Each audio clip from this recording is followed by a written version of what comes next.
Hello and welcome to Byju's classes. So this is the second lecture of our webinar series. And in this lecture, we'll be talking about the current affairs issues of the months of August and September. Fine. The sources that we are covering in this lecture will be the Indian Express, the Hindu, Press Information Bureau, Science Reporter, and Yojana. So let's get started and let's take the important issues from the months of August and September. Beginning with ethanol blending. Now this is the issue that was frequently in the news in the months of August and September. And also very recently, the Petroleum Minister, Mr. Dharmendra Pradhan, has said that India will have 5% ethanol blending in petrol. So Mr. Dharmendra Pradhan has said that India will have 5% ethanol blended petrol by September 2016.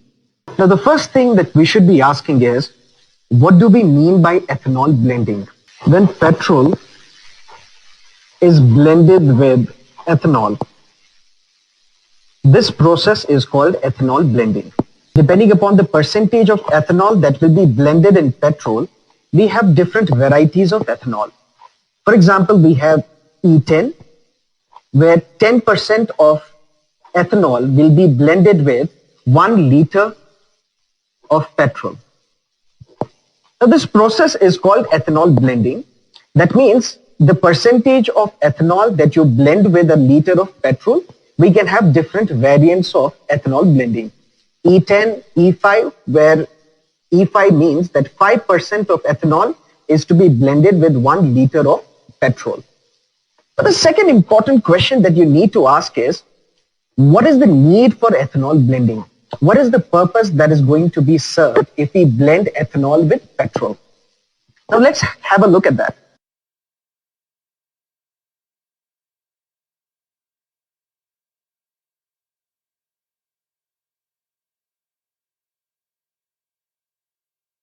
The first and the primary reason for ethanol blending is economics. Now we know India is the largest importer of crude oil in the world. Now when we import crude oil from outside, we pay them in dollars. When we pay them in dollars, that means it has a very important and significant impact on current account deficit. So if we blend ethanol with petrol, and remember this ethanol is to be locally manufactured. Now if this ethanol is to be blended with petrol, that means we will be importing lesser amount of fuel. When we will import lesser amount of fuel, then what will happen? Number one, we are going to save our dollars. When we will be saving our dollars, that means rupee will be strengthened. And when rupee will be strengthened, we will be having a strong impact on our current account deficit. That means the deficit in our current account will be saved, protected, strengthened. The first important reason that I told you is economics. If we blend ethanol with petrol, that means we will be saving a lot of petrol, we will be saving a lot of fuel. When we'll be saving a lot of fuel, that means the dollars will be saved. When dollars will be saved, that means rupee will be strengthened, and it will have a positive impact on our current account. But the second important reason is also environment. When this ethanol is blended with petrol, now this ethanol burns completely. And when ethanol burns completely, that means there is net reduction emission of carbon dioxide, carbon monoxide, and various hydrocarbons. That means the first significance of this ethanol blending will be economics. That means we will be saving a lot of money if we blend ethanol with petrol.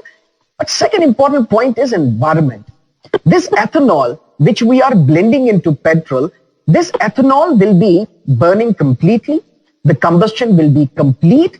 And if the fuel burns completely, there is net reduction in the emission of gases such as carbon dioxide, such as carbon monoxide, such as hydrocarbons. That means there will be significant reduction in greenhouse gases. This environmental impact of ethanol blending is very significant. Why?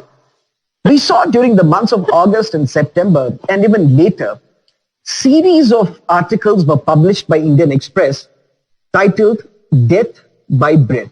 This is particularly important from the point of view wherein the Delhi government headed by Mr. Kejriwal launched odd-even rule to prevent pollution. That means one, economics will be strengthened. Second, environmental impact is very good because of ethanol blending. That means two important reasons why we should go for ethanol blending. But when we're talking about ethanol blending, we need to understand where this ethanol is coming from. United States also goes for ethanol blending. Brazil also goes for ethanol blending. This ethanol we derive from sugarcane, corn, sorghum. That means if you're talking about this ethanol we will be deriving from sugarcane, that means sugarcane becomes very important from the geography point of view. So you need to understand some important facts about sugarcane. Now the first important point is that India is the second largest producer of sugarcane. Now India is the second largest producer of sugarcane, but at the same time India has the largest area of land which is under sugarcane cultivation. Very important point. But at the same time we see that monsoonal climate is very conducive for sugarcane cultivation because sugarcane requires continuous warm temperature for its cultivation, and at the same time this sugarcane is soil exhausting crop. Now what do we mean by soil exhausting crop? Soil exhausting crop means that this sugarcane sucks the nutrients and moisture from the soil. That is why we see that sugarcane producing areas in India, they require continuous insertion of manures and fertilizers. What is the first thing that we talked about in this lecture? The topic is ethanol blending. Now, what do we mean by ethanol blending? Blending or mixing ethanol with petrol. Now, what is the reason? What is the purpose? What are the gains that we will accrue from ethanol blending? Number one, economics. We'll be saving dollars. It will have a positive impact on current account. That's a very, very important point from ethanol blending. Second, environment. Now, what is the impact of environment? What is the impact on environment because of ethanol blending? The important impact is that there will be net reduction in the emission of the harmful greenhouse gases that has a disastrous impact on our environment. But when we are talking about ethanol, where do we derive this ethanol from? We derive it from sugarcane, corn, sorghum. And when we are talking about sugarcane, that means some important facts about sugarcane becomes very important from the prelims point of view. So for sugarcane, we must know that India is the second largest producer of sugarcane in the world. And at the same time, India has the largest area of land under sugarcane cultivation. And what are the important facts that you need to know about sugarcane after that? Is that monsoonal climate is very conducive for sugarcane cultivation. And India has a monsoonal type of climate.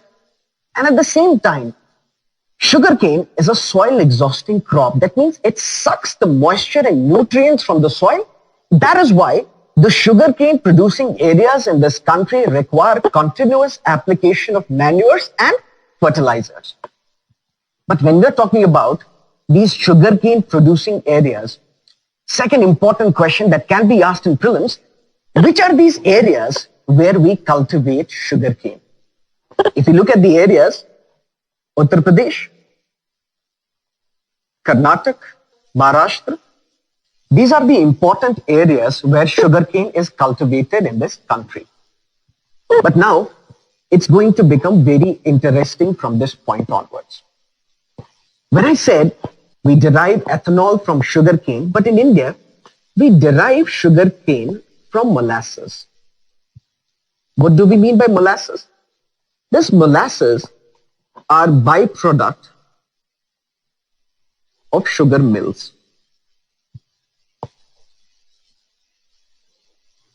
That means if we derive ethanol or if we get ethanol from these sugar mills, and the sugar mills that are currently present in India, they are under loss. There is a severe threat on the existence of sugar mills. So if we get ethanol from these sugar mills will be saved. And at the same time, these sugar mills get sugarcane from farmers. That means farmers will have a good amount will be paid to the farmers for the sugarcane. That means the profit which will be available to the sugarcane growers in this country will be huge, will be enormous. That means farmers will be protected. And at the same time, so we have got this question from a student, why ethanol is not mixed beyond 10%. Now this is a government policy. If we look at Brazil, the amount of ethanol that is blended with the petrol is more than 25%, and sometimes it crosses 50% as well. But it is the government policy that we will have only 5% blending of ethanol with petrol. Why?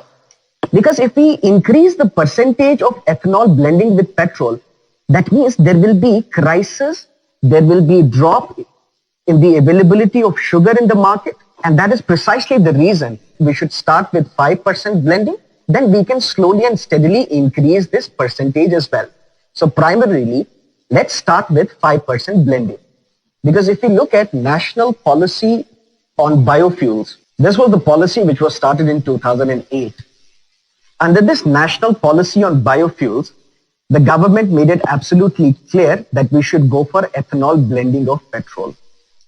And slowly and steadily, we should increase this percentage. The policy that we should go for 5% blending of ethanol with petrol was the policy which was started by the UPA government. But even today, we have not reached the target.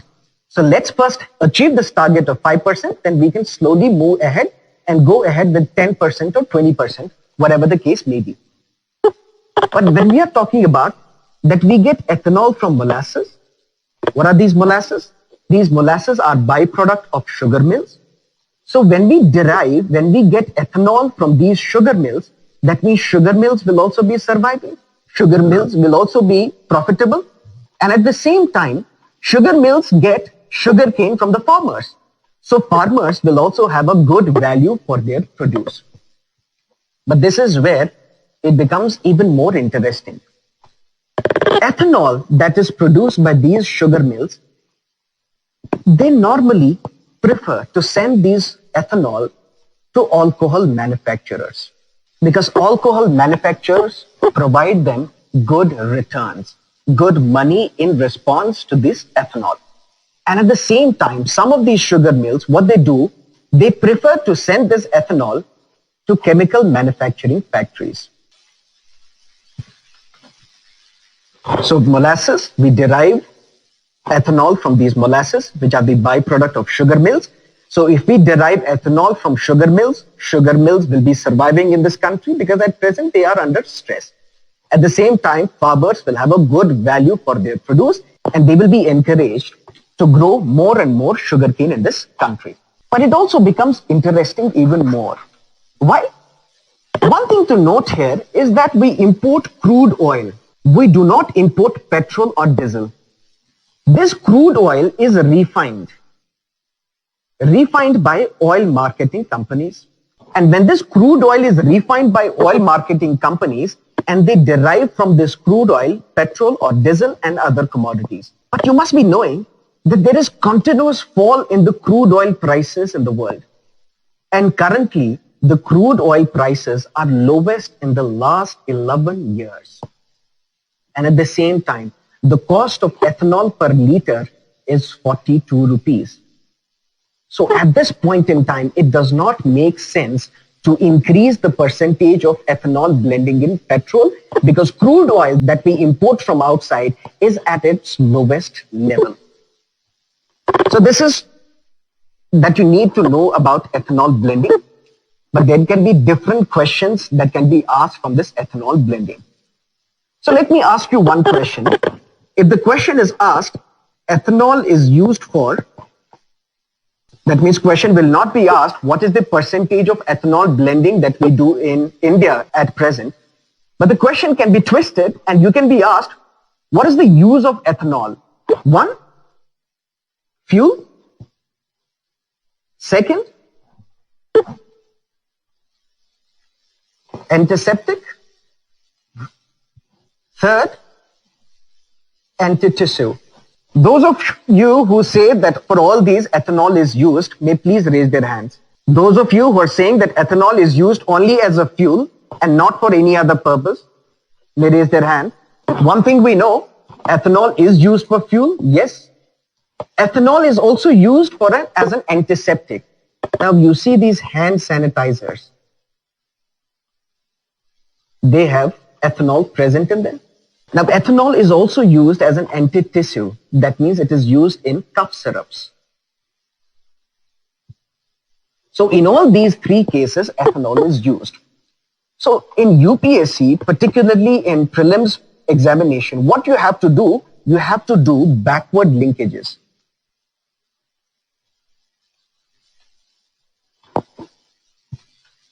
What does that mean? That means the news is that we will go ahead with 5% ethanol blending by September 2016. But this data will not be asked. Something related to ethanol will be asked. So first thing is, what is the use of ethanol? Second thing, if I'm going to ask you, I'll give you two statements and you will have to tell me what is the answer to this. Number one statement, biodiesel causes far less damage than diesel if spilled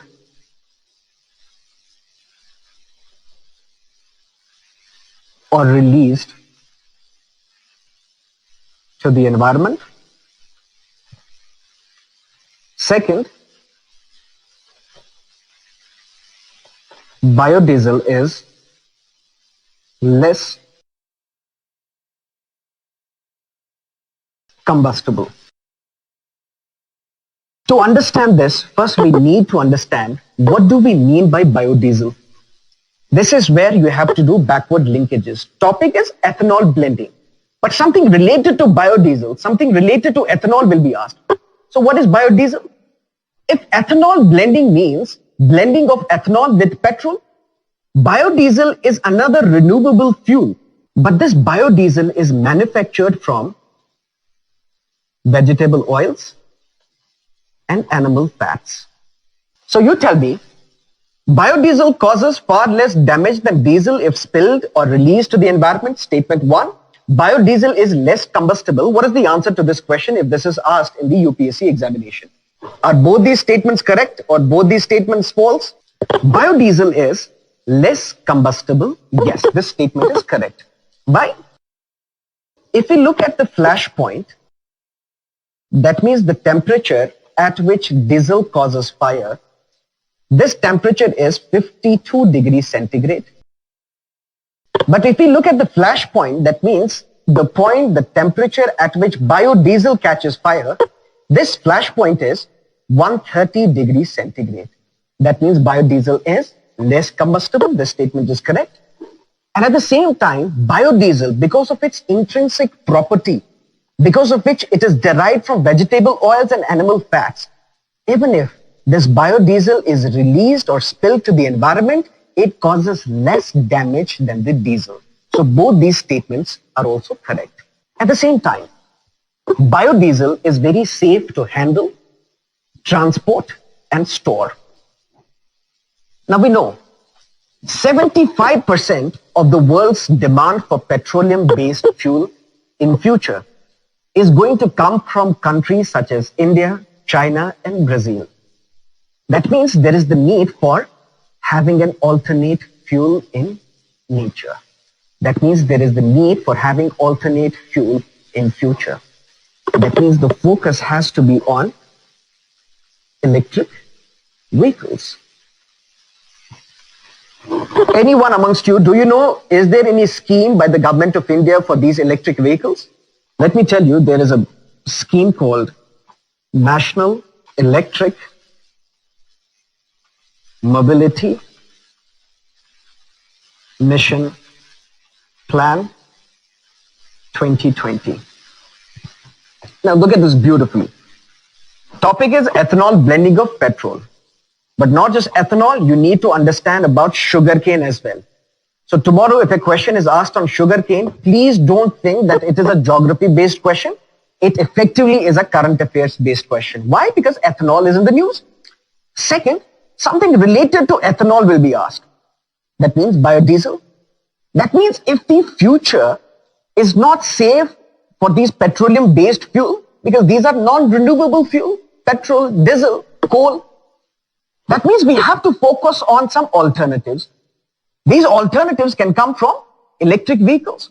So for that, we have a scheme which was launched by the government of India, National Electric Mobility Mission Plan 2020.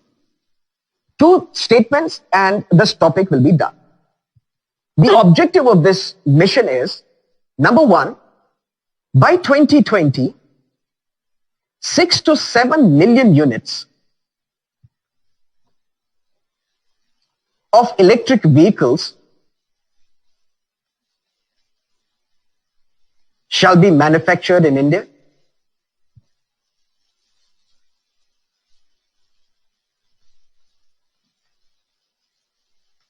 And the focus is also on indigenization of technology. That means technology should be locally produced, locally developed. That means National Electric Mobility Mission talks about that by 2020, 6 to 7 million units of electric vehicles shall be manufactured in India, and the government will provide all possible support for this. And at the same time, it encourages indigenization of technology, which will also help in our campaign called Make in India. Now, sometimes UPSC does ask which ministry or which department is responsible for this National Electric Mobility Mission Plan 2020. So we have Department of Heavy Industries, which is responsible for this mission. So let's recap a bit again, and let's talk about this very slowly. The topic is ethanol blending of petrol. So the topic is ethanol blending of petrol. Now we should be knowing what do we mean by ethanol blending, that we have covered. Second, what is the benefit of this ethanol blending? It has an impact on economics, it has an impact on environment, and at the same time, where do we derive this ethanol from? We derive it from sugarcane in India. Because if you look at United States, they derive ethanol from corn. But since India is the second largest manufacturer or producer of sugarcane, we derive it from sugarcane. So important data about sugarcane is also required for your examination point of view. And at the same time, we have to look into that if the prices of crude oil is falling, is it viable at this point in time that we should go for ethanol blending of petrol? Because per liter cost of ethanol is at present rupees 42, but the crude oil prices is falling down. But we should not be looking only at when the crude oil prices will fall or will increase, but the technology should be ready for that. That is why the government is also very clear, very keen on this aspect, that we should go ahead with 5% ethanol blending of petrol, and slowly and steadily we will be raising this percentage as well. Then backward linkages. What do we mean by biodiesel? What is the advantage of biodiesel over the regular diesel? Then go further and talk about National Electric Mobility Mission Plan 2020. So this is what we need to understand about ethanol blending of petrol. Now let's look at another topic. A Saudi Arabian diplomat comes to India, and there he rapes 2 Nepali maids. Ultimately, nothing happens to the Saudi diplomat. No case is filed against the Saudi diplomat, and ultimately he vanishes and leaves India for Saudi Arabia. Why was he not arrested? Why was he not prosecuted for raping Nepali maids in this country? Now there exists an important question, because they enjoy immunity under Vienna Convention. This issue was dominated in the newspapers in the months of September. Saudi diplomat comes to India, rapes the Nepali maids, and ultimately no criminal charge is filed against the Saudi diplomat. He is not prosecuted in India. He leaves India and goes back to Saudi Arabia. Why? Because he enjoys immunity under Vienna Convention. There are 2 aspects to Vienna Convention. One is Vienna Convention on Diplomatic Relations. The second is Convention of consular relations. Now first, let's talk about Vienna Convention on Diplomatic Relations. Now what does that mean? A diplomat, if tomorrow you qualify the UPSC exam and some of you opt for Indian Foreign Service and you're posted as a diplomat in, let's say, Germany, so whatever you do in Germany, will you not be prosecuted? Even if you commit murder, even if you commit rape, any other heinous crime that you may commit in Germany, will you not be held accountable for all the crimes that you've committed? Now, under Vienna Convention of Diplomatic Relations, you will not be prosecuted. Why? Why do you need such protection? When this convention was adopted by more than 190 countries of the world, the primary objective was that if you're a diplomat and you're posted in a country, let's say Germany, you should be able to perform all your tasks without any threat, without any coercion, without any harassment. And this is the primary reason why immunity was provided to you. But does that mean that whatever you do, whatever criminal activities you participate in Germany, you will not be held accountable? Clearly no, because that is the immunity that is provided to you. Then what is the solution? This provision can be misused. You can go on and commit murder after murder, theft after theft in Germany, and you will not be held accountable. There is one solution to this, one provision under Article 9 of this Vienna Convention. Article 9 provides for that in this case, Germany will declare you as persona non grata. And when you are declared as persona non grata, India will have to take you back immediately. That means you will have to leave Germany immediately, otherwise you will be prosecuted under Germany's laws. Now what does that mean? That means yes, immunity is complete to you. You will not be prosecuted. But then the host country, which in this case is Germany, this host country can declare you at any point in time as persona non grata. And the sending country, which in this case is India, India will have to take you back, otherwise you will be prosecuted under the country's laws. At the same time, Article 22 of this convention, it talks about that the diplomatic mission, the embassy, the diplomatic mission is inviolate. That means the police of the host country cannot enter into this diplomatic mission without the permission of the head of the mission. That means tomorrow, if you are head of the diplomatic mission of India in Germany, without your permission, the police of Germany cannot enter into the Indian embassy in Germany. This is the reason why Julian Assange is currently staying at the Ecuadorian embassy in London. He is charged with sexual misconduct. Police are waiting outside the Ecuadorian embassy. That means as soon as Julian Assange leaves the Ecuadorian embassy, he will be arrested. But police cannot enter the Ecuadorian embassy unless and until the permission is granted by the Ecuadorian embassy itself. That was point number one. This provision also extends to the private residence of a diplomat. That means even the private residence of a diplomat cannot be entered into by the police of the host country. This was about Vienna Convention on Diplomatic Relations.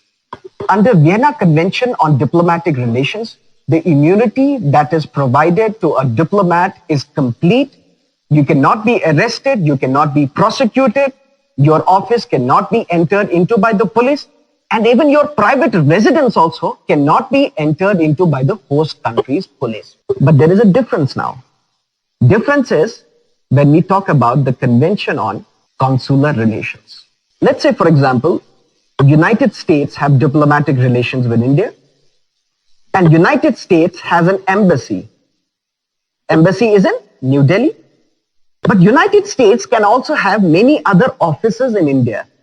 That means United States can have many consulates. That means subsidiary offices in India. And we have many consulates of United States in India. For example, we have in Chennai, we have in Mumbai, we have in Kolkata, we have in Hyderabad. Now, those United States diplomats which are posted in the embassy in Delhi, they enjoy complete immunity. But the US employees which are posted in these consulates, they do not enjoy complete immunity. They can be arrested for serious offenses. That means complete immunity is provided to diplomats which are posted in the embassy, but the complete immunity is not provided to those who are in these consulates. Devyani Khobragade. Now this is the question that is asked by somebody. Why was Devyani Khobragade prosecuted? Now the first thing here is that Devyani Khobragade was not posted in the Indian embassy. She was posted in Indian consulate. She was Deputy Consul General. That means she was not posted in the embassy, she was posted in the consulate. And in consulate, you cannot have complete immunity. But India played a trick at this point in time. When Devyani Khobragade was posted in a consulate, she was transferred to the UN. And all the employees of the UN have complete immunity. So the point here is that we are talking about something important. What is this something important? So the diplomat is posted in India. He is raping and illegally confining the Nepali maids, sexually assaulting them. But nothing happens to the Saudi diplomat. He leaves the country and he is not prosecuted in India. Why? Because of some conventions called Vienna Conventions. But there are two conventions which are very important to understand from the prelims point of view. These conventions are not same. One is Convention on Diplomatic Relations, which provide complete immunity to those who are posted at the embassy. But Convention on Consular Relations do not provide complete immunity. Immunity is provided, but not in case of serious offenses.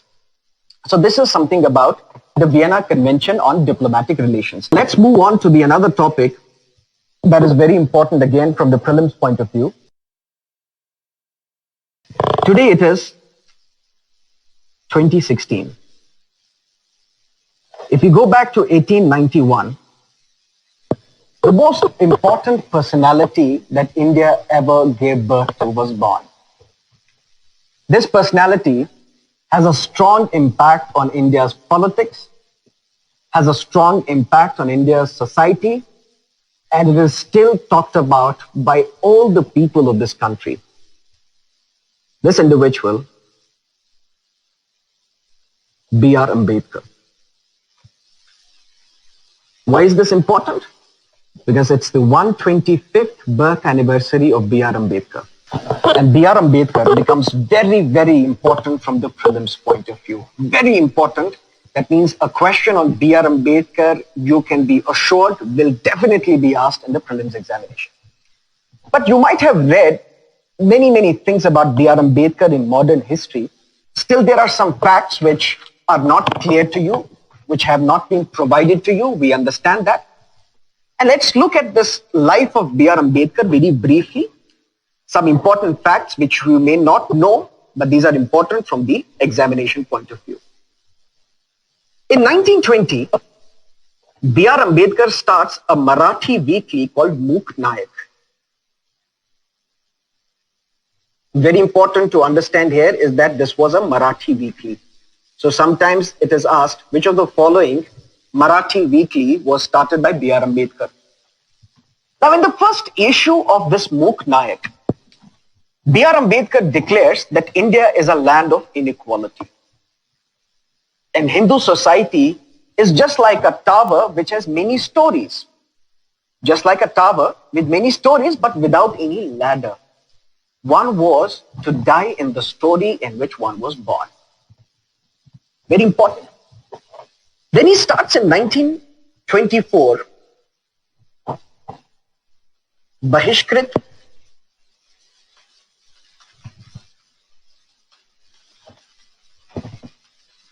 Hitakarani Sabha. But what was the purpose of starting this Bahishkrit Hitakarani Sabha? The purpose was for the well-being of depressed classes. And at the same time, he was nominated to the Bombay Legislative Council, and at the second Depressed Classes Conference,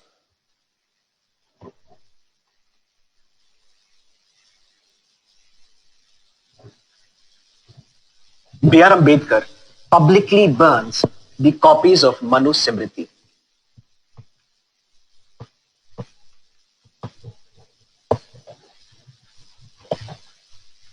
B.R. Ambedkar criticizes Dandi March, B.R. Ambedkar criticizes the civil disobedience movement, and B.R. Ambedkar has strong disagreements with Mahatma Gandhi.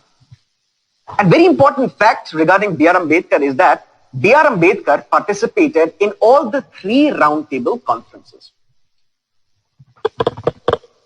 Now his important book, Annihilation of Caste. This becomes important from the examination point of view, not only because it is the 125th birth anniversary of B.R. Ambedkar, but because a book was recently in a lot of controversy. This book was titled The Doctor and the Saint. This book was written by the Booker Prize winner Arundhati Roy. But in a sense, this was not a book of Arundhati Roy, but Arundhati Roy is giving an introduction to this annihilation of caste. Once, B.R. Ambedkar was invited to speak at Jat Pat Todak Samaj, and at the last moment, his invitation to speak at this Jat Pat Todak Samaj was cancelled. So what B.R. Ambedkar does, he publishes his speech as a book, and this book came to be known as Annihilation of Caste. The Arundhati Roy writes an introduction to this annihilation of caste, and he publishes a book called The Doctor and the Saint. But this is perhaps the only book, Doctor and the Saint, this is perhaps the only book in which the introduction to a book is longer than the text of the book. Arundhati Roy writes the introduction to Annihilation of Caste, and this introduction to Annihilation of Caste is longer than the text of Annihilation of Caste. Along with Muhammad Ali Jinnah, B.R. Ambedkar celebrates Day of Deliverance. Now, those of you who know what is Day of Deliverance may raise their hands. In 1939, when Congress ministries resigned, why did they resign? They resigned because Indian permission was not taken before the Britain declared India's participation in the Second World War. So they resigned, and this resignation of Congress ministries was declared as Day of Deliverance by Jinnah, and this Day of Deliverance was even celebrated by B.R. Ambedkar, and he writes a book, Thoughts on Pakistan. And in this book, Thoughts on Pakistan, B.R. Ambedkar is defending the creation of Pakistan. What does that mean? That means the issue is B.R. Ambedkar's 125th birth anniversary. Important issues, important facts regarding the life of B.R. Ambedkar becomes the subject matter of the prelims examination. So the books that he writes, the books that he wrote become very important. So a question can be asked, Annihilation of Caste is basically the speech that B.R. Ambedkar had to give at Jat Pat Todak Samaj. This option is correct. And at the same time, B.R. Ambedkar celebrated Day of Deliverance and also wrote a book on Thoughts on Pakistan, in which he is defending the creation of Pakistan. So these two statements become very important, apart from the other things that we mentioned, such as the starting of Marathi weekly Mook Nayak, such as the starting of Bahishkrit Hitakarni Sabha. Because if we look at 2012 question paper, a question on B.R. Ambedkar also was asked. But the question was asked, which of the following political parties were started by B.R. Ambedkar? So the today question will not be asked, which of the following parties was started by B.R. Ambedkar, but the question can be asked, which of the following books were written by B.R. Ambedkar and why these books were written, or what was the purpose of these books. And at the same time, when we talk about B.R. Ambedkar, we also see that today the cry is about nationalism. Nationalism versus internationalism. So here you will have to link. Here we will link B.R. Ambedkar. Here we will link Rabindranath Tagore. And here we will link Mahatma Gandhi.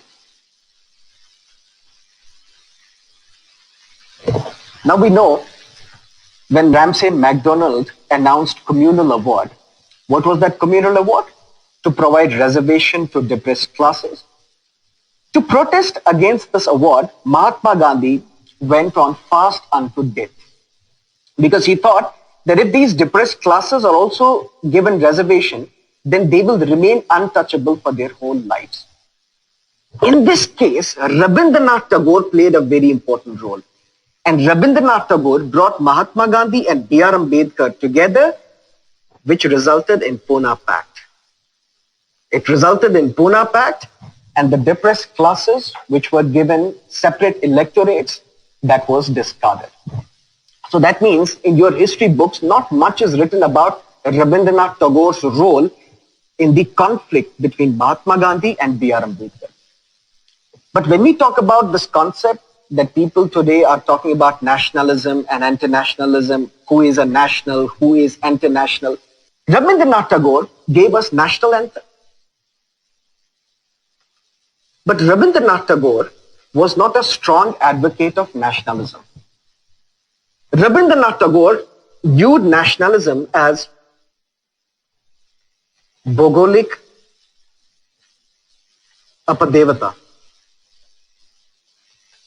That means he viewed nationalism as a geographical demon.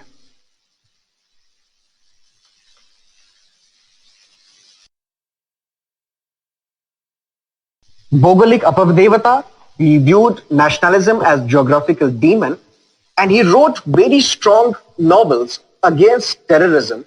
These novels are Char Adhyay and Ghere Bher. So this is all that I think you need to know regarding Rabindranath Tagore, B.R. Ambedkar, and the confluence between B.R. Ambedkar and Mahatma Gandhi. Now let's talk another issue. The issue is of, in August, Prime Minister Modi goes to Bihar, and in Bihar, he announces a package of 1.25 lakh crore. But people in Bihar are not happy. Why? Because they want a special category state status. And throughout August and September, we saw a number of articles, number of debates on this special category status.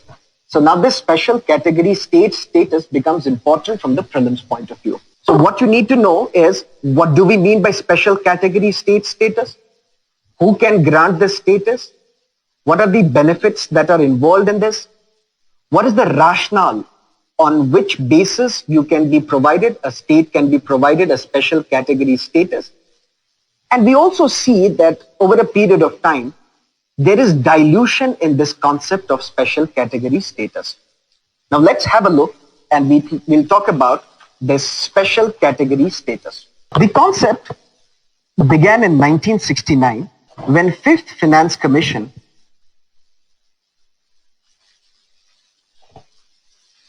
sought to provide benefits.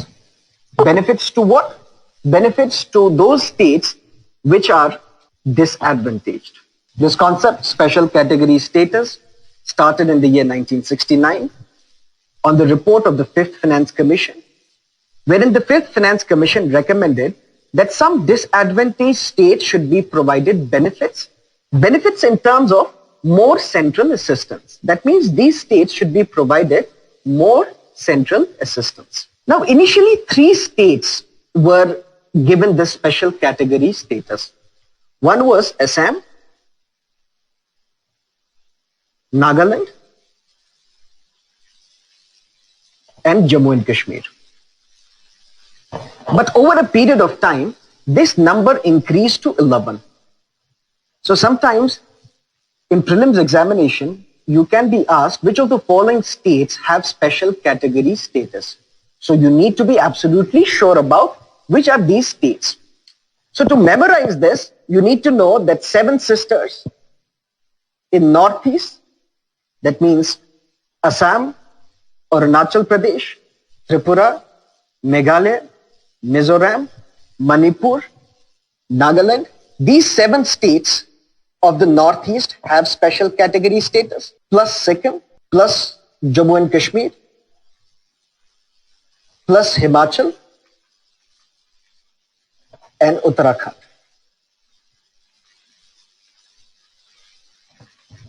So these 11 states have been provided by the government as the special category status. But who has the power to declare a particular state as a special category state? This power is provided to National Development Council. This is where it becomes even more important for your prelims examination. Why? Because the government has decided that this National Development Council will be scrapped and it will be merged with Niti Aayog. That means this topic becomes even more important from the prelims point of view. That means what is the issue? The issue is special category status. This issue began in the year 1969 because of 5th Finance Commission. Initially 3 states were provided this status, but now this status has been extended to 8 more states. That means currently 11 states have been provided special category status, and the power to confer this status on a state is given to National Development Council. But National Development Council, the government has decided, will be merged with Niti Aayog. So what is special category status? We know. But what are the benefits for a state? So the question has been asked, has the 14th Finance Commission done away with this special category status? Now we will talk about this. First is special category state. Now who confers this status on a state is National Development Council. The government has decided that we will scrap NDC and we will transfer this powers of NDC to Niti Aayog. Right? But the question that you should be asking is, on what basis is a state conferred with special category status? What is the rationale behind this? There are certain commitments that you will have to factor in. On these bases, special category status is conferred on a state. Now first is a state strategically located? That means, is a state bordering with the neighboring country? Strategic location plays an important role on which special category status can be provided. At the same time, hilly and difficult terrain. Now we see most of these special category states, these are mountainous states. So in a sense, the government is subsidizing them. Why? Because they cannot go for full-scale industrialization. If they can go for full-scale industrialization, that means it will wreak a havoc towards the environment. That means environment will be compromised if industrialization takes place in these states, because then ultimately what you will have to do, you will have to cut down the mountains to go for industrialization. So if a state is having a hilly or difficult terrain, that is another important criteria on which a state can be conferred with special category status. At the same time, if there is low population density or significant population of tribal people, non-viable nature of state finances, that means these states are such which do not have sufficient resources of their own to develop themselves, to develop their economy. So if they have not sufficient resources, they do not possess specific resources for their development, this is where the center has to come in. And the center provides benefits to these special category states because they do not have a viable nature of state finances. But at the same time, what is the benefit that is provided to these special category states? There are various schemes which are called central sponsored schemes. Those schemes which are sponsored by the center, the central schemes, such as you have Sarva Shiksha Abhiyan,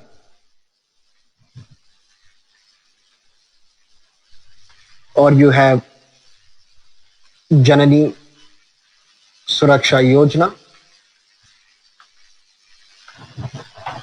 Now, in all these schemes, the funds are provided by the center, but for general category states, that means states which are not special category states, for those states, 70% funds are provided by the center and 30% funds the state themselves have to procure these funds. That means states themselves have to generate 30% of the funds that are required for such schemes. But if you are a special category state, 90% funds will be given by the center. You have to generate only 10% funds on your own. And at the same time, there existed something called Planning Commission. Planning Commission was replaced by Niti Aayog. This Planning Commission was providing or granting discretionary grants. And in these discretionary grants, more and more funds were provided to these special category states. But then something changed. What changed? The Chief Minister of Bihar is asking for a special category state status. Chief Minister of Odisha goes to Delhi, brings people of Odisha along, campaigns in Delhi that we also need a special category status. This was during the UPA government's time, and UPA government succumbed to the pressure, and UPA government appointed a committee headed by Raghuram Rajan. Raghuram Rajan committee submitted its report. Raghuram Rajan committee said, let's not talk about special category state and general category state, but we will measure backwardness. But we will measure backwardness in terms of female literacy. We will measure backwardness in terms of connectivity, whether the states have roads or not, whether the states have railway connectivity or not. This will determine whether a state is backward or not. We will measure backwardness on the basis of monthly per capita consumption, on the basis of financial inclusion, on the basis of household amenities. That means on all these areas, on all these fronts, we will measure whether a state is backward or a state is not backward. And based on that, we will be providing funds to these states. So Raghuram Rajan committee recommended that let's have a multidimensional index. This multidimensional index will measure the backwardness of a particular state on all these parameters: female literacy, connectivity, monthly per capita consumption, and all these. And on the basis of this multidimensional index, we will categorize the states as least developed, less developed, and relatively developed. Those states which score above 0.6 out of 1 on this multidimensional index, those are least developed states. Those states which score in the range of 0.4 to 0.6 out of 1 on this multidimensional index, they are less developed. And those states which score less than 0.4 on this multidimensional index, those are relatively developed. So least developed states: Odisha, Bihar, Jharkhand. Less developed: Gujarat, Jammu and Kashmir. Relatively developed: Goa, Punjab, states such as Uttarakhand. But the point here is that Raghuram Rajan committee sought to not to give benefits to these states in terms of special category status or general category status. He recommended, let's do away with this special category status. Let's determine and characterize the backwardness of a particular state on this multi-dimensional index. But the irony is, Odisha, which is the least developed state in this country, does not have a special category status. And on the other hand, the most developed state in this country is Goa. But the Goa cabinet in the year 2010 is passing a resolution that we should be getting a special category state. This is where the politics was getting involved into this. Now, someone has asked, who gives discretionary grants after the planning commission is dissolved? Now, this power is transferred to the finance minister. That means finance minister gives these discretionary powers. But the point here is, before this, someone asked, what about 14th Finance Commission? This is where we'll talk about dilution of special category status. 14th Finance Commission in its report submitted that 40% funds or 40% of the proceeds from taxes. There are various taxes which are imposed by the center, such as income tax, corporate tax, excise duty, custom duty, service tax. Now, the proceeds that you get from these taxes, these are to be shared between the center and the states. So the 13th Finance Commission recommended 32%. But 14th Finance Commission recommended that the proceeds from these taxes, 42% of them should be devolved to the states.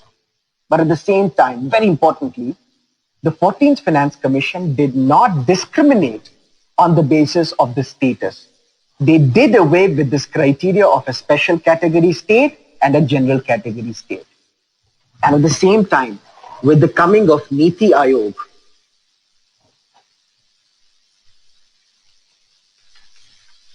because Niti Aayog replaced Planning Commission. Planning Commission had the power to provide discretionary grants, discretionary funds to these special category status. When Niti Aayog replaced Planning Commission, and Niti Aayog has not been given those powers to provide discretionary grants to these states, that means there is sufficient, significant dilution in this criteria of special category state. That means, what is the issue? Let's rewind a bit. The issue is, Mr. Modi goes to Bihar, announces a package. People in Bihar are not happy. They want a special category status. Now, what is a special category state? We know that. Who are these states which have been provided special category status? The 11 states, we know that. Who has the power to give special category state status? The power lies with National Development Council. But we know that National Development Council, the government has decided to replace this National Development Council, to scrap this National Development Council, and this National Development Council will be merged with the Niti Aayog. Now, what are the benefits for a special category state? And significant subsequent developments, such as the Raghuram Rajan Committee, which submitted its report, and also the dilution after the recommendations of the 14th Finance Commission and the scrapping of Planning Commission and replacing it with Niti Aayog. So this is all that you need to know about the special category state status. Now let's talk about another topic, and this was in the news in September. The news was that the government is planning to develop a strategic uranium reserve. And in developing this strategic uranium reserve, the United States will be helping the government. So first thing that we need to know, what do we mean by this strategic uranium reserve? It simply means that you keep a stock of uranium so that you're not in short of fuel for your energy needs. That means you import uranium, or you manufacture uranium, or you mine uranium in this country, and you keep it in reserve so that whenever there is energy crisis, you are not falling short of uranium. Why India? Because to ensure that India's atomic energy power reactors do not face shortage of the crucial nuclear fuel, it is very important that we develop this strategic uranium reserve. It's important to point out that India, after it carried out nuclear blasts, the nuclear weapons, India at the same time was not a party to nuclear non-proliferation treaty. And based on this, there were severe sanctions on India, because of which it was not able to get uranium from outside. Do you know about nuclear non-proliferation treaty? Do I need to explain it? Okay, there are people who are writing, please explain nuclear non-proliferation treaty. Now, this nuclear non-proliferation treaty is an international agreement. It's an international agreement, and the purpose of this is to prevent the growth of nuclear weapons and also to prevent the transfer of nuclear technology. That means illegal transfer of nuclear technology is a complete no-no under nuclear non-proliferation treaty, but it provides benefits. That means you can use nuclear technology only for civilian purposes. But for military use, nuclear weapons cannot be used. The nuclear energy cannot be used. Under this nuclear non-proliferation treaty, it recognizes that there are 5 countries in this world which have nuclear weapons. And these are 5 permanent members of the United Nations: United States, United Kingdom, France, China, and Russia. And they have openly declared that yes, we have nuclear weapons. India and Pakistan are not signatory to this nuclear non-proliferation treaty, but India and Pakistan are also recognized as those countries which have nuclear weapons. Israel is also not a part of NPT, but Israel follows a policy of opacity. That means Israel neither recognizes, neither admits that we have nuclear weapons, nor does she say that we do not have nuclear weapons. So a question can be asked, which of the following states are not part of NPT? So it is India, Pakistan, Israel, South Sudan, and at the same time, North Korea. North Korea was initially part of nuclear non-proliferation treaty, but it withdrew from NPT in the year 2003. So this is about nuclear non-proliferation treaty. Because India was not a signatory to nuclear non-proliferation treaty, the access to uranium from outside was very limited, and that is why the Indian nuclear reactors had been underperforming for a long time. But dramatic change happened. The change happened when Indo-US signed their nuclear deal. And apart from that, we signed nuclear deals with many countries, and today we buy uranium from Australia, Kazakhstan, Russia, Uzbekistan, France. Now, India is mostly dependent on the uranium from outside. Once we start getting it, we can start building the reserve. Now, we know uranium is a rare commodity. So one should keep piling it whenever it is available at a cheaper rate in the international market. As I said, Indian reactors had been underperforming for quite a long time because they were not getting enough fuel from outside world prior to the historic Indo-US nuclear deal. Now, when this strategic uranium reserve will be developed with the help from United States, so the shortage that we were facing of nuclear fuel, of particularly uranium, that will be done away with. So that means it becomes very important strategically for India. And if it becomes strategically important for India, it becomes important from the prelims point of view. At the same time, let's look at it differently. Nuclear energy's contribution to India's total energy production is less than 3%. If we want to increase this percentage, what do we need? We need consistent, uninterrupted supply of uranium. But it's important at the same time that safety should not be compromised. Safety of what sort? Both environmental as well as human. Because let's not forget, growth for the sake of growth is the ideology of the cancer cell. So if you're talking about safety, let's link it with another current affairs issue. The current affairs issue is Kakrapar nuclear plant in Gujarat. Now you might be knowing that Kakrapar nuclear plant in Gujarat very recently was shut down. Why was it shut down? It was shut down because there was leakage of heavy water. So heavy water leakage took place, because of which this Kakrapar nuclear plant in Gujarat was shut down. So a question can be asked, what is the utility of heavy water? What is heavy water used for? Heavy water is used in nuclear reactor as a moderator. What is the purpose of a moderator? There are fast-moving neutrons which are present. To slow down these fast-moving neutrons, we require a moderator. So one example of moderator is heavy water. Which are the other examples that we can use as moderator in our nuclear chain reactors? The other examples are solid graphite. We can also use beryllium or beryllium oxide as moderators. But then you should be asking me, why do we not use beryllium or beryllium oxide as moderator? The fact is simple. Beryllium and beryllium oxide is very costly. So the issue is that with the help from United States, India will be developing a strategic uranium reserve.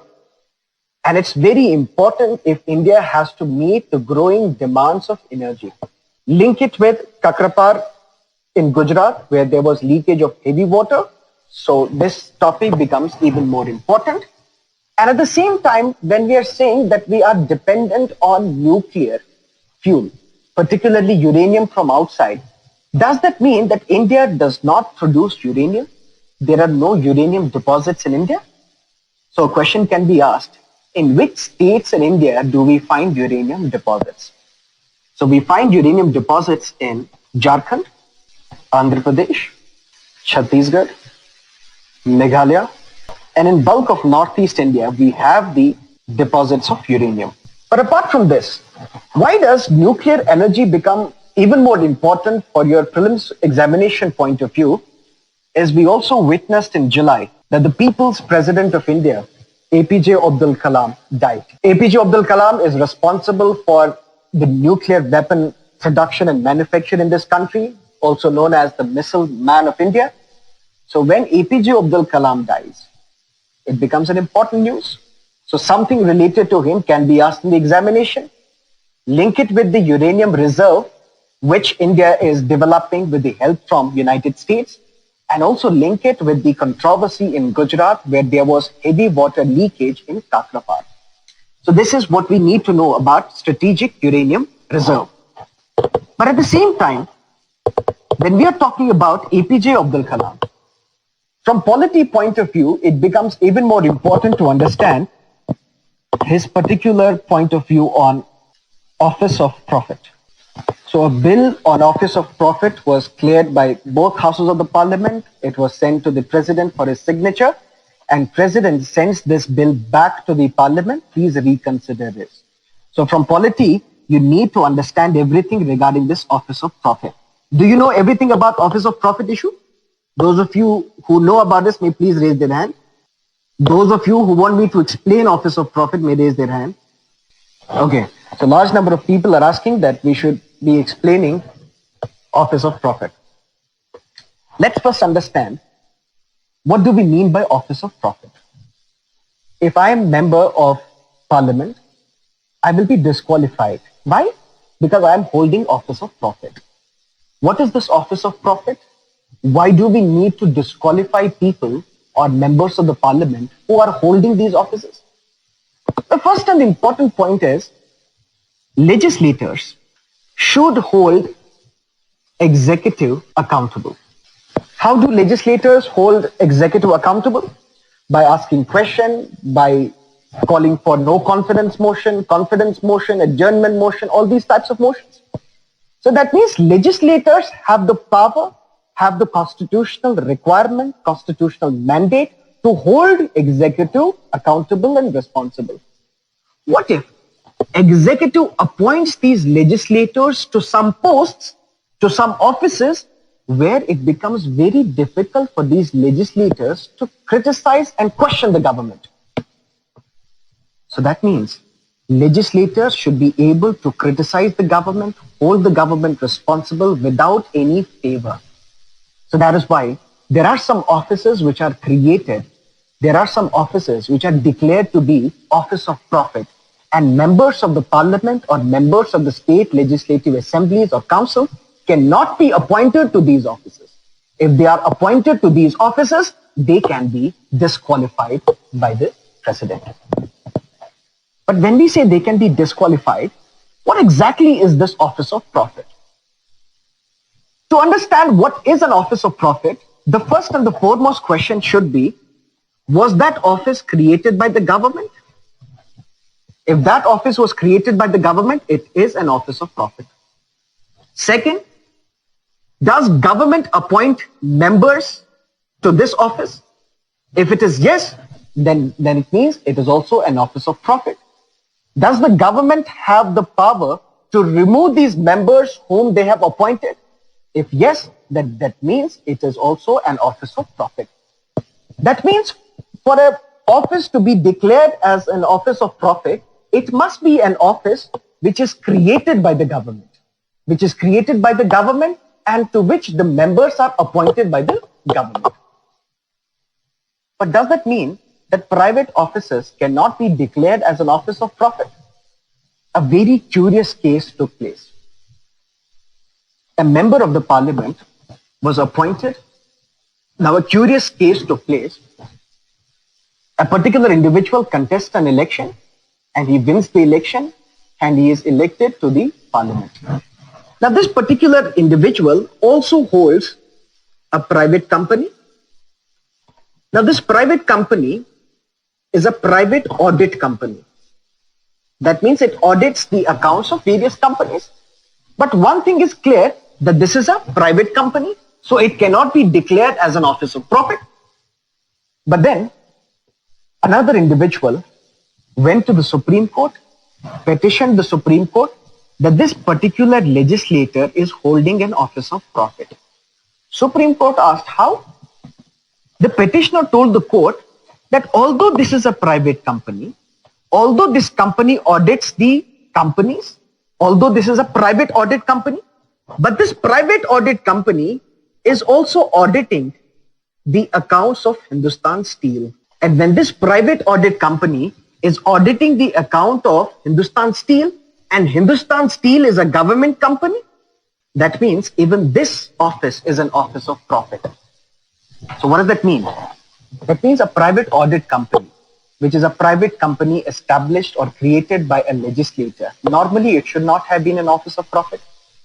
But this private company was auditing the accounts of Hindustan Steel. Now, this Hindustan Steel was a government company.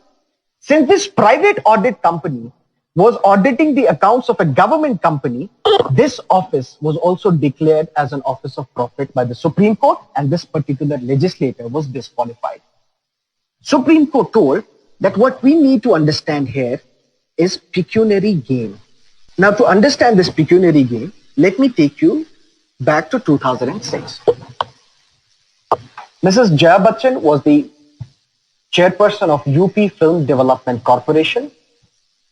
A case was filed against her saying that this is an office of profit, she should be disqualified, and ultimately she was disqualified. She went to the Supreme Court saying this should not be an office of profit. Why? Because although salary is given by the government, although the chairperson is appointed by the government, but I did not receive any salary, I did not receive any remuneration, so this should not be an office of profit because no money has been given to me.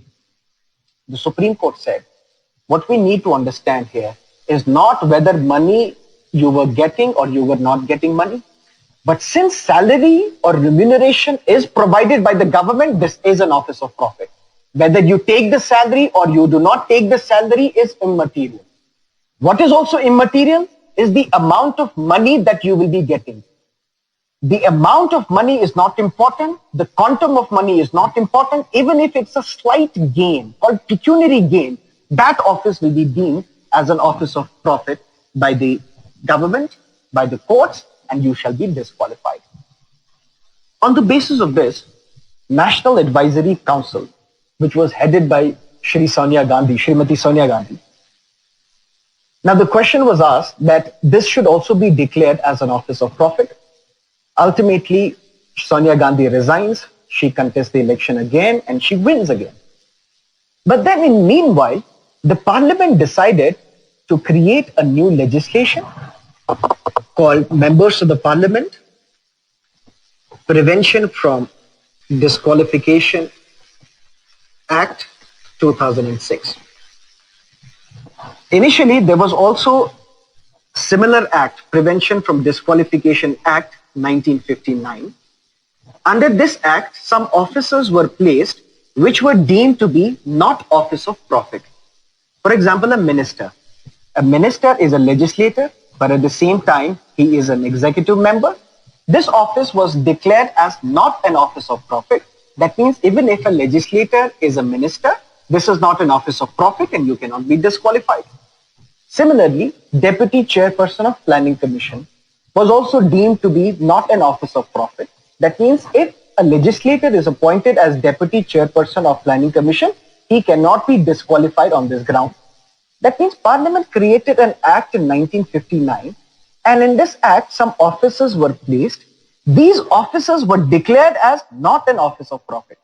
So if a legislator is appointed to these offices, it will not be an office of profit and you cannot be disqualified. When in 2006, a new act was passed by the Parliament, in it was placed that National Advisory Council also is not an office of profit. This bill was passed by both houses of the Parliament and it was sent to President for his signature.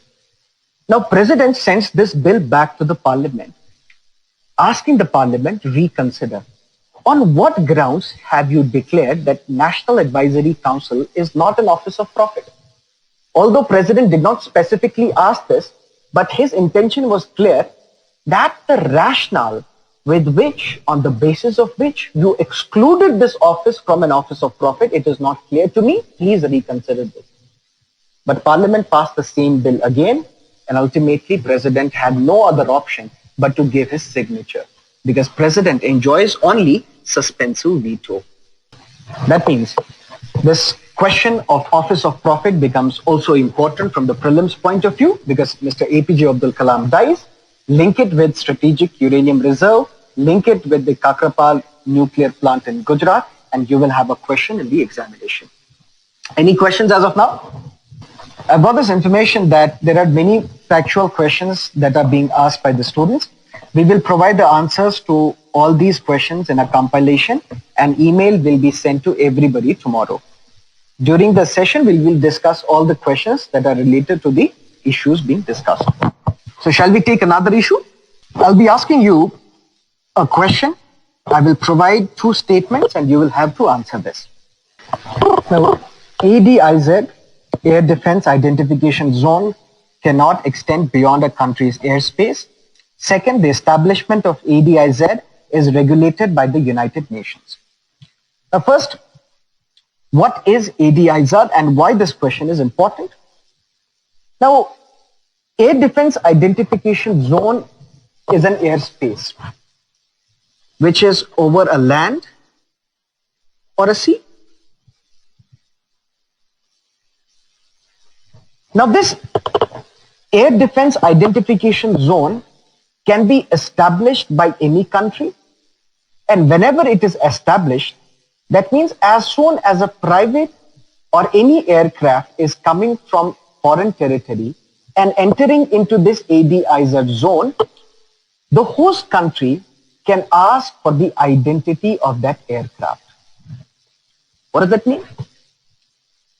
China established an air defense identification zone over East Chinese Sea. There was also talk that China will also establish an ADIZ over South Chinese Sea. South Chinese Sea is a disputed territory. Japan lays a claim on this, China lays a claim on this, and you have serious disagreements between United States and China on this matter. So this matter got a very important international highlight during August and September. But what do we mean by Air Defense Identification Zone? It is simply an airspace which is established by a country. Let us say India. India establishes an airspace, establishes an Air Defense Identification Zone, and as soon as any other aircraft is entering this airspace, India can seek the identity of that aircraft. So that you have to be absolutely sure whether that is a friendly aircraft that is coming from the opposite side, or is it a military aircraft of a foreign country. That means this aircraft is coming to bomb the country. That is why this Air Defense Identification Zone is established, so that you will be absolutely sure about the identity of the aircraft which is entering your airspace. So the question is asked, Air defense identification zone cannot extend beyond a country's airspace. This option is wrong. This identification zone can extend even beyond the country's airspace. Why? Because if you extend this air defense identification zone beyond your country's airspace, that means you will have sufficient opportunity, sufficient time to be absolutely sure that the aircraft which is coming from the opposite side, whether it is an enemy aircraft or a friendly aircraft, so that you can take steps. And even before this aircraft enters into India, you can strike that aircraft down and you can prevent a disaster from taking place. Second, the establishment of ADIZ is regulated by United Nations. Again, this option is wrong. The authority to establish an air defense identification zone is not given by any international treaty. But at the same time, when this authority to establish an ADIZ is not given by any international treaty, it is also not prohibited. And when it is not prohibited, it is also not regulated by any international body, leave alone United Nations. So one thing is clear. Every state or any state can establish an air defense identification zone, and this ADIZ extends beyond a country's airspace, so that you are absolutely sure that the aircraft which is coming from the opposite side, it is not an enemy aircraft, so that a disaster is averted. But the establishment of ADIZ does not require the permission of any international body, and it is not even regulated by any international body or treaty. The first ADIZ was established by the United States soon after the Second World War. And after that, many countries and regions have established such zones, which includes China, which includes India, which includes Pakistan. But if I'm going to ask you the third option, air defense identification zones do not overlap. That means an ADIZ established by India cannot overlap with the ADIZ established by Pakistan. Usually, such zones do not overlap. But when China established an ADIZ in the East China Sea, it overlapped with Japanese ADIZ. Ironically, when Japan in 2010 established an ADIZ, it overlapped with that of Taiwan. So three statements here become important. One is ADIZ was in the news in September because China established an ADIZ in East China Sea. What is ADIZ? We know that. ADIZ establishment is not given by any international treaty, and normally such air defense identification zones do not overlap. Any questions as of now? So yes, the question that you are asking is, do ADIZs overlap? Normally, they do not overlap, so this question is correct. But aberrations have taken place. Exceptions have taken place only when China developed or established an ADIZ which overlapped with that of Japan, and Japan's ADIZ overlapped with that of Taiwan. But if this statement is asked, this statement is correct. That means ADIZs do not overlap normally or usually. In Science Reporter and also in various newspaper articles, particularly in Press Information Bureau, there is this talk that there are new diseases that are coming up. We saw Zika virus is emerging today. We also talk about how the Ebola crisis had taken place. So in this year's prelims examination, definitely one or two questions on these diseases will be asked. So throughout the course of this webinar, we will be taking up two diseases so that we will be covering all these important diseases so that you do not miss any question. So today we will be talking about leprosy and we will be talking about chikungunya. You do not have to go into much detail in these diseases because you're not a doctor. You're going to become a generalist civil servant. So basic idea about these diseases you should have an idea about. So first, let's talk about leprosy. Leprosy is also known as Hansen's disease. This leprosy is caused by bacteria. So that means this leprosy is a bacterial disease, and it affects mainly the nerves and the skin. But sometimes you're asked, what is the first sign of leprosy? So if you'll ask me, what is the first sign of leprosy? The first sign of leprosy is usually the appearance of white patches in the skin. So there are white patches that appear on the skin, and slowly and steadily there is loss of sensation in these affected areas. And because of this, it causes deformity like that of clawed finger. So leprosy is caused by bacteria, a very important point. And the first sign of leprosy is the appearance of white patches in the skin, and these patches are accompanied by the loss of sensation in the affected areas. But how is this leprosy transmitted? Normally, leprosy is not contagious, but it is contagious only when you have frequent and close contact with those individuals who are affected by leprosy. And India accounts for 60% of the worldwide leprosy incidents. That means leprosy basically is not that much contagious, but leprosy is transmitted through the aerial route via the droplets from nose and mouth when you have close and frequent contact with the affected individual. And there is a treatment for leprosy, and that treatment is provided by MDT, which is called multi-drug therapy, which is an antibiotic course. Why antibiotic course? Because leprosy is caused by the bacteria, and to cure leprosy, we need a antibiotic course. What about chikungunya? Chikungunya, if leprosy is a bacterial disease, chikungunya is caused by virus. So it's a viral disease. And is this a viral disease which is transmitted to humans by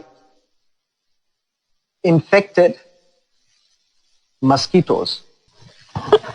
What are the symptoms of chikungunya? The symptom is it causes abrupt fever. So there is an abrupt fever as soon as you are infected by chikungunya, and there is also a severe joint pain. And you can say that there is close similarity in the symptoms of chikungunya with that of dengue. Dengue we will be discussing in the next lecture. But chikungunya is a viral disease. Leprosy is caused by bacteria. Chikungunya, the symptoms are that there is abrupt fever followed by severe joint pain, while the symptoms of leprosy are that there is loss of sensation, there is the appearance of white patches on the skin. But what is the cure for chikungunya? For example, a statement is asked, statement is given to you in the prelims examination, chikungunya is treated by MDT, or chikungunya is treated by some other therapy. There is no cure for chikungunya. There is no cure for this disease. The treatment is only focused on relieving the symptoms. So if we can take care of the fact that the fever is controlled, the pain in the joints are taken care of, that is the best thing that you can do with chikungunya, because chikungunya, there is no cure for this disease. And is chikungunya transmitted from humans to human? Yes, it is transmitted from humans to human by the bites of infected female mosquitoes. And the important thing about chikungunya is that it primarily occurs in Asia, Africa, and the Indian subcontinent. So in this lecture, what we talked about the important current affairs issues covering various sources from Indian Express, Hindu, the Press Information Bureau, Science Reporter. And there were two issues of Yojana in August and September. One talked about financial inclusion. This financial inclusion aspect we will be covering in economic survey lectures. The second issue talked about Skill India, which we will be covering in India yearbook sessions. So first thing that we talked about in this lecture, let's rewind a bit. First one was of ethanol blending. Why ethanol blending? Because the government came up with a statement that by September 2016, we will have 5% blending of ethanol in petrol. What is the purpose? What are the benefits? The benefits are two important benefits. One, economic benefit. That means we will be saving a lot of money we will be importing lesser amount of fuel into India. That means current account deficit will be taken care of. And at the same time, it has an important environmental impact. Why important environmental impact? Because the ethanol, which is blended into petrol, this ethanol burns completely. And when there is complete combustion, that means there is net reduction in the emission of gases such as carbon dioxide, carbon monoxide, hydrocarbons. That means we are limiting the greenhouse gases emissions into the atmosphere. This becomes even more important because pollution is the hot topic in this country currently. At the same time, it has an important impact on the sugarcane industry in this country. Why? Because sugarcane, India is the second largest producer of sugarcane, and sugarcane growers will get maximum benefit if these sugarcane growers provide sugarcane to sugar mills, and sugar mills provide ethanol to these oil marketing companies. Then we talked about the Vienna Convention on Diplomatic Relations, and we also talked about the Convention on Consular Access. This was in the news because a Saudi diplomat allegedly raped the two Nepali maids, and ultimately he had to be left alone. No criminal proceedings were filed against him because he enjoys immunity under Vienna Convention. The notes will be provided to you tomorrow by email. We will be providing all that we have discussed in this lecture and also some of the questionnaire that we will be developing from this lecture. This will be provided to you. We also talked about strategic uranium reserve. Why? Because India is developing it with the assistance from the United States. And it's also important because APJ Abdul Kalam died, is known as the missile man of India. So backward linkages, and we will have a question in prelims. We also talked about air defense identification zone, leprosy and chikungunya, and we talked about the special category state. Any other question that you want to ask? So that's it for today. The next session that we'll have the session on India Yearbook. Thank you for being with us.